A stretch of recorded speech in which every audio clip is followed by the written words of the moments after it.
ఎల్పీయు ప్లేస్మెంట్ల రికార్డులు సృష్టిస్తోంది. Final year student 2.5 కోట్ల ప్యాకేజ్ పొందుతున్నారు. 1700 మందికి పైగా ఎల్పీయు స్టూడెంట్స్ 10 లక్షల నుంచి 2.5 కోట్ల ప్యాకేజెస్ పొందారు. విద్యా విప్లవం ప్రారంభమైంది లవ్లీ ప్రొఫెషనల్ యూనివర్సిటీలో. ఫార్ములా ఈ కార్ రేస్ కేసులో కేటీఆర్ విచారణ కొనసాగుతోంది. దీనికి సంబంధించి పూర్తి అప్డేట్స్ మా ప్రతినిధి సాయి కిరణ్ అందిస్తారు. సాయి కిరణ్.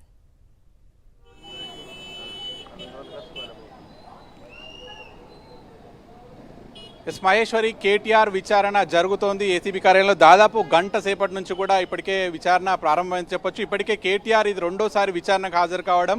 సో ఇప్పటికే కేటీఆర్ విచారణకు హాజరైనటువంటి నేపథ్యంలో పెద్ద ఎత్తున ఈ పరిసర ప్రాంతాల్లోకి బీఆర్ఎస్ శ్రేణులు పెద్ద ఎత్తున వస్తున్నారు. కేటీఆర్కు మద్దతు తెలపడానికి పెద్ద ఎత్తున వస్తున్నటువంటి బీఆర్ఎస్ కార్యకర్తలందరినీ కూడా అరెస్టులు చేసి పంపిస్తున్నటువంటి పరిస్థితి ఉంది. కొంతమంది బీఆర్ఎస్ శ్రేణులు కూడా ఉన్నారు. చెప్పండి, మీరు ఎందుకు వచ్చారు ఇక్కడికి?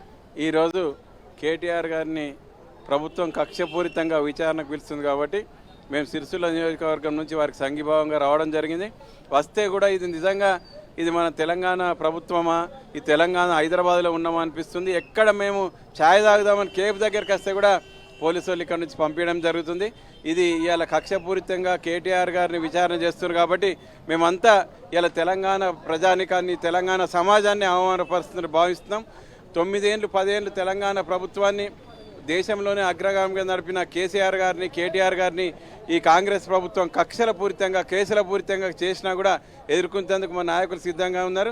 ఎలాంటి సిద్ధంగా ఉన్నామనేటువంటిది బీఆర్ఎస్ శ్రేణులు చెప్తున్నారు. కానీ మొత్తంగా ఇక్కడికి వచ్చినటువంటి వారందరినీ కూడా అరెస్టులు చేస్తున్నారు. ముఖ్యంగా ఈరోజు ఎంతసేపు కేటీఆర్ విచారణ సాగుతుంది అనేటువంటిది ఒక విధంగా ఉత్కంఠ ఉంది. ఎందుకంటే గతంలోనే ఈ కేసుకు సంబంధించి అన్ని వాంగ్మూలాలు, డాక్యుమెంట్ సేకరణలు ఇవన్నీ కూడా జరిగిపోయిన తర్వాత కూడా మరొకసారి ఈ కేసులో ప్రధాన ముద్దాయిగా ఉన్నటువంటి కేటీఆర్ను మరోసారి ఏసీబీ విచారణకు పిలిచిందంటే ఈ రోజు ఏం జరుగుతుంది అనేటువంటి ఒక ఉత్కంఠ బీఆర్ఎస్ శ్రేణులు అందరిలో కూడా ఉంది. పెద్ద ఎత్తున పోలీస్ ఫోర్స్ కూడా ఉంది. సో ఈ కేసుకు సంబంధించి అటు ఎఫ్ఈఓ ప్రతినిధులను కూడా ఆన్లైన్లో విచారణ చేశారు. ఎవరు అగ్రిమెంట్లు చేసుకున్నారు, ఏ మేరకు చేసుకున్నారు, ఇందులో స్పాన్సర్గా ఉన్నటువంటి ఏ స్నెక్ జెన్కో కంపెనీ మరి మొదటి సీజన్ తర్వాత ఎందుకు వైదొలిగింది, తర్వాత గవర్నమెంట్ డబ్బులు ఎందుకు చేయాల్సి వచ్చింది. సో వీటన్నిటిపైన కూడా కేటీఆర్ను మరోసారి విచారిస్తోంది.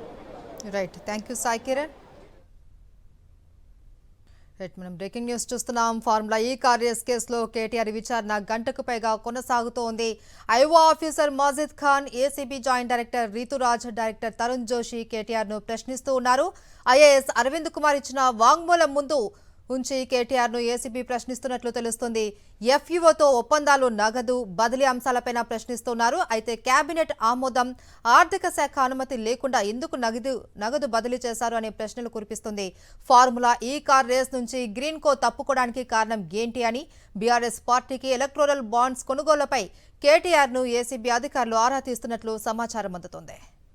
ఏసీబీ కార్యాలయం నుంచి మా ప్రతినిధి అమర్ మరింత సమాచారాన్ని అందిస్తారు. అమర్, చెప్పండి, ఇప్పటికే కేటీఆర్ ఏసీబీ విచారణలో పాల్గొని గంటకు పైగా అయింది. దీనిపైన పలు ప్రశ్నలు కూడా సంధిస్తున్నట్లు తెలుస్తోంది. ఏంటి అక్కడ ఉన్న సమాచారం?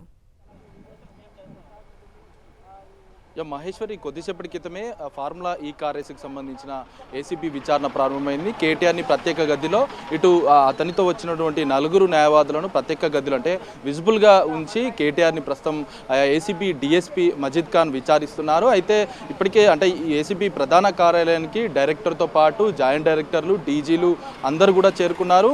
Director Tarun Joshi, joint director Ritiraj నేతృత్వంలో ప్రస్తుతం వారి పర్యవేక్షణలోనే ఈ కేసు విచారణ అనేది కొనసాగిస్తున్నారు. కేటీఆర్కి సంబంధించి కేటీఆర్పై ఏసీబీ ప్రశ్నల వర్షం కురిపిస్తుందని చెప్పుకోవచ్చు. ఎందుకంటే గత విచారణలో 6.5 గంటల పాటు అతన్ని విచారించారు. ప్రస్తుతం జరుగుతున్నటువంటి విచారణ కీలకంగా మారింది. ఎందుకంటే ఇప్పటికే కేటీఆర్ ప్రెస్ మీట్ పెట్టి నన్ను అరెస్టు చేయొచ్చు అన్న అంశానికి సంబంధించి మీడియా ముఖంగా చెప్పిన నేపథ్యంలో ఇవాళ మరి విచారణకు సహకరించకుండా మాత్రం ఏసీబీ అరెస్టులు ఉంటాయనేది ఏసీబీ సంబంధించిన వర్గాల నుంచి అయితే మనకు సమాచారం అయితే అందుతుంది. ముఖ్యంగా చూసుకుంటే ఫార్ములా ఈ ఆపరేషన్కి సంబంధించిన కంపెనీల ప్రతినిధులతో పలు దఫాలుగా వారిని అడిగి వాళ్ళ వర్చువల్తో పాటు వాళ్ళ కంపెనీ ప్రతినిధులను నేరుగా ఏసీబీ ప్రధాన కార్యాలయానికి రావాలని నోటీసులు ఇచ్చి వాళ్ళని విచారించిన సందర్భంలో ఎఫ్ఓ కంపెనీలకు సంబంధించి హైదరాబాద్లో ఫార్ములా ఈ ఆపరేషన్కి సంబంధించిన రేస్ నిర్వహణకు సంబంధించి ఏదైతే జరిగినటువంటి రేసుకు సంబంధించి ఎందుకు నిర్వహించవలసి వచ్చింది, ఎవరు మీతో కంపెనీ ప్రతినిధులకు సంబంధించి కేటీఆర్ఏ డైరెక్ట్గా నేరుగా మీకు సంప్రదించారా, లేకుంటే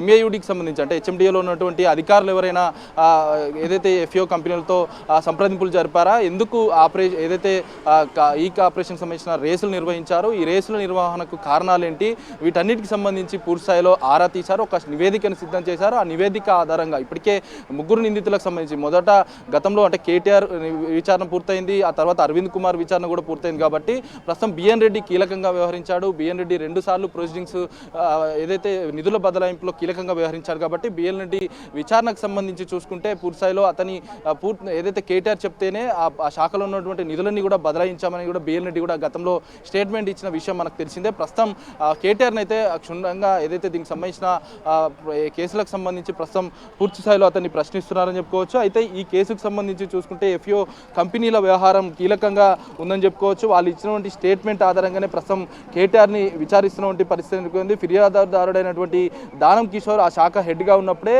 అక్టోబర్ 18, 2024లో అతను ఏసీబీ అధికారులకు సిఐకు ఫిర్యాదు చేయడం జరిగింది. ఫిర్యాదు చేసిన వెంటనే A1గా కేటీఆర్తో పాటు A2 ఐఎస్ అరవింద్ కుమార్, A3గా బిఎన్ రెడ్డిని మొత్తం 3 కూడా ఎఫ్ఐఆర్లో చేర్చిన తర్వాత మొత్తం వరుసగా నిందితులతో సహా ఈ ఎఫ్ఓ కంపెనీలు, ఈ గ్రీన్కో అనుబంధ సంస్థలైనటువంటి ఏసీ నెక్స్జెన్ కంపెనీలు వీళ్ళందరినీ కూడా విచారించుకుంటూ వచ్చింది. వీటందరినీ విచారించిన తర్వాతే ఒక నివేదికను సిద్ధం చేసింది. నివేదికను సిద్ధం చేసిన తర్వాత హెచ్ఎండిఓలో జరిగినటువంటి బదిలీల దుర్వినియోగానికి సంబంధించి మొత్తం 54 కోట్లు దుర్వినియోగం అయ్యాయి. దుర్వినియోగం కావడంతోనే ఇందులో కీలక పాత్ర కేటీఆర్ పోషించారన్న అంశానికి సంబంధించి ప్రస్తుతం ఆరోపణలు వస్తున్నాయి. ఇప్పటికే స్టేట్మెంట్లు కూడా ఇచ్చారు. కాబట్టి ఈ స్టేట్మెంట్ల ఆధారంగా ప్రస్తుతం కేటీఆర్ని అయితే ప్రశ్నిస్తున్నటువంటి పరిస్థితి అయితే నెలకొంది. అయితే ఎఫ్ఈఓతో ఒప్పందాలు కావచ్చు, నగదు బదిలీ అంశాలకు సంబంధించి ఏసీబీ అధికారులు అయితే కేటీఆర్ని ప్రశ్నిస్తున్నారు. క్యాబినెట్ ఆమోదం, బిజినెస్ రూల్స్, ఆర్థిక శాఖ అనుమతి లేకుండా ఎందుకు నగదు బదిలీ చేశారు, ఫార్ములా ఈ కార్ రేస్ నుంచి గ్రీన్కో తప్పుకోవడానికి ఎలాంటి కారణాలు ఉన్నాయి, బీఆర్ఎస్ పార్టీకి సంబంధించి గతంలో ఇచ్చినటువంటి ఎలక్ట్రల్ బాండ్ల వ్యవహారానికి సంబంధించి ప్రస్తుతం ఏసీబీ అధికారులు ఏదైతే దీనికి సంబంధించి కేటీఆర్ని అయితే ప్రశ్నిస్తున్నటువంటి పరిస్థితి నెలకొంది. ఎఫ్ఈ కంపెనీకి సంబంధించి వాళ్ళ స్టేట్మెంటే కీలకంగా మారిన నేపథ్యంలో రెండోసారి ప్రస్తుతం కేటీఆర్ అయితే విచారణకు హాజరయ్యారు. ఏకపక్షంగా ఎందుకు వ్యవహరించాల్సి వచ్చింది? అయితే ఏసీ నెక్స్ట్ జెన్ కంపెనీ ఏదైతే స్పాన్సర్షిప్ ఇచ్చిన సమయంలో ఏదైతే నష్టం వచ్చిన కారణంగానే ఏసీ నెక్స్ట్ జెన్ సంస్థ వెనక్కి తగ్గింది. ఆ తర్వాత నష్టం వస్తుందని తెలిసి కూడా ప్రభుత్వం ఎందుకు స్పాన్సర్షిప్ ఇవ్వాల్సి వచ్చింది? ఏకపక్షంగా ఎందుకు వ్యవహరించారు? బిఎన్ రెడ్డి ప్రొసీడింగ్స్ పై ఎందుకు ఒత్తిడి చేశారు? ప్రొసీడింగ్స్ సంబంధించి పత్రాలను ముందు నుంచి కూడా ప్రస్తుతం కేటీఆర్ని ఏసీబీ అధికారులు అయితే ప్రశ్నిస్తున్నారు. ఎఫ్ఏలతో చేసినటువంటి ఒప్పందాలే కాదు, హెచ్ఎండిఏ నుంచి బదిలైనటువంటి నగదు గురించి సుదీర్ఘంగా ప్రస్తుతం కేటీఆర్ని విచారిస్తున్నారు. సాయంత్రం వరకు ఈ విచారణ కొనసాగే అవకాశాలు అయితే కనబడుతున్నాయి. కేటీఆర్ ఆదేశాలతోనే ప్రొసీడింగ్స్ ఇచ్చారనేది ఇప్పటికే నిందితులు కీలకమైన స్టేట్మెంట్స్ ఇచ్చారు. కాబట్టి ప్రస్తుతం అంటే ఇది ఇలా ఉండగానే మరోవైపు ఫైనాన్స్ డిపార్ట్మెంట్ నుంచి రికార్డులన్నింటి కూడా ముందుంచి ప్రస్తుతం కేటీఆర్ని అయితే ప్రశ్నిస్తున్నటువంటి పరిస్థితులు అయితే ఉన్నాయి. ఈరోజు జరిగే విచారణ సంబంధించి కేటీఆర్ ఎలాంటి సమాధానాలు చెప్తాడు, విచారణకు సహకరించకుంటే ఏసీబీ కూడా చర్యలు తీసుకుంటామని ఇప్పటికే ఏసీబీ డీజీ కూడా చెప్పిన నేపథ్యంలో ఈ కేసు ఇవాళ జరగనున్న విచారణ కీలకంగా మారనుంది. ఒకవేళ అరెస్ట్ అని ఊహాగానాలు వస్తున్నాయి. కాబట్టి మరి విచారణకు సహకరించకుండా మాత్రం పోలీసులు తప్పనిసరిగా ఏసీబీ అధికారులు అరెస్ట్ చేసే అవకాశాలు అయితే మనకు స్పష్టంగా ఉన్నాయి. ప్రస్తుతం విచారణ అయితే కొనసాగుతుంది. సాయంత్రం వరకు విచారణ కొనసాగే అవకాశాలు అయితే ఉన్నాయి. Maheshwari. Right, thank you Amar.